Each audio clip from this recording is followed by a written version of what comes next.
আপনাদের কাছে অনুরোধ হলো ভাইরা, যদি বাঁচতে চান পরের চিন্তা করবেন না।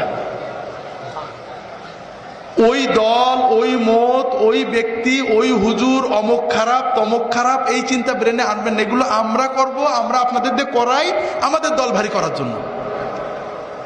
আপনার চিন্তা হবে আপনার কবর। কথা কি বুঝতে পেরেছেন? খুব ভালো করে বুঝুন।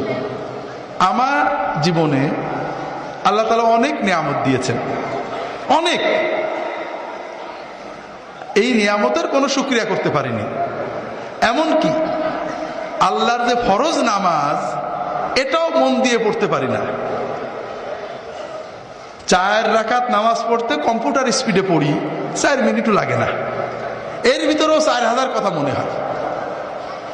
আল্লাহ যদি কিয়ামতের দিন বলেন যে তোমার এত নিয়ামত দিছিলাম, 5 মিনিট আমার দিক মন দিয়ে নামাজটা পড়তে পারলে না, আমি তোমার নামাজ কবুল করলাম না, তুমি দোজখে যাও, আমার কিছু বলার থাকবে? এমন কোন আমল কি আমাদের আছে যে বলতে পারবো আল্লাহ তুমি এটা নিতেই হবে? আমার দাড়ি, আমার টুপি, আমার নামাজ, আমার রোজা, আমার হজ, আমার যাকাত, আমরা কি কনফার্ম যেটা আল্লাহ কবুল করবে? আমার না হলে আপনারা তো কনফার্ম নাকি? তো এই যদি আমাদের অবস্থা হয়, তাহলে কোন সাহসে আমরা অন্য মুসলমানের চিন্তা করি? ভাইরা, অন্য মুসলমানের চিন্তা করবেন না। যখন 5 জনে এক জায়গা হবে, নিজেদের কথা চিন্তা করবেন, পরের ভিতর আলোচনা না। ভাই কি অবস্থা? আরে ভাই বলো না, নামাজটা ঠিক করে পড়তাম, মন বসে না, দোয়া করো। ছেলে মেয়ে এগুলো ভালো করে পালন করতে পারছে না, দোয়া করো। নিজেদের ইমান আমল নিয়ে চিন্তা করবেন, পরের না। ভাইরা, আমরা পরের আলোচনা কেন করি? কারণ কবরে গেলে সর্বপ্রথম মুনকার নাকির আমাদের প্রশ্ন করবে যে তোর প্রতিবেশী জামাত ইসলামের দাড়ি ছোট ছিল কে, তোর পড়শি তবলিগের লোকজন কেন বাইরে গেছিল, তোর প্রতিবেশী অমুক পীর সাহেব কেন খারাপ ছিল, ঠিক না? এই প্রশ্ন করবে। হাজরিন, নিজের কবরের চিন্তা করেন, নিজের হাসরের চিন্তা করেন। নিজে যতটুক করতে পেরেছি, যদি মনে করেন ভালো আমল করছি, তাহলে আল্লাহর কাছে দোয়া করেন।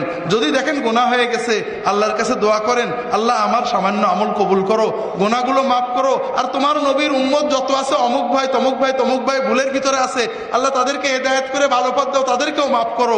এইভাবে দোয়া করলে আমাদের লস আছে ভাই? লাভ আছে, অনেক লাভ আছে ভাই। তবে আমরা তো জানি আল্লাহর জান্নাতে জায়গা তো কম, ঠিক না? যদি ফুরফুরার মুরিদরা সব ঢুকে যায়, তাহলে তো আর তবলিগেরা চান্স পাবে না, ঠিক না? যদি জামাত ইসলামরা জান্নাতে যায়, চরমুনাইলেতে তো জায়গা হবে না, কম পড়ে যাবে, ঠিক না? হাজরিন, আল্লাহর জান্নাত অনেক বড়। ওয়াসারিউ ইলা মাগফিরাতিম মির রাব্বিকুম ওয়া জান্নাতিন আরদুহাস সামাওয়াতু ওয়াল আরদু উইদ্দাত লিল মুত্তাকিন। তোমরা দৌড়াও, দৌড়াতে থাকো, দ্রুত এগো সেই জান্নাতের প্রতি, যে জান্নাত আসমান জমিনের চেয়েও বড়। যে জান্নাতকে আল্লাহ তাআলা মুত্তাকিদের জন্য বানিয়ে রেখেছেন।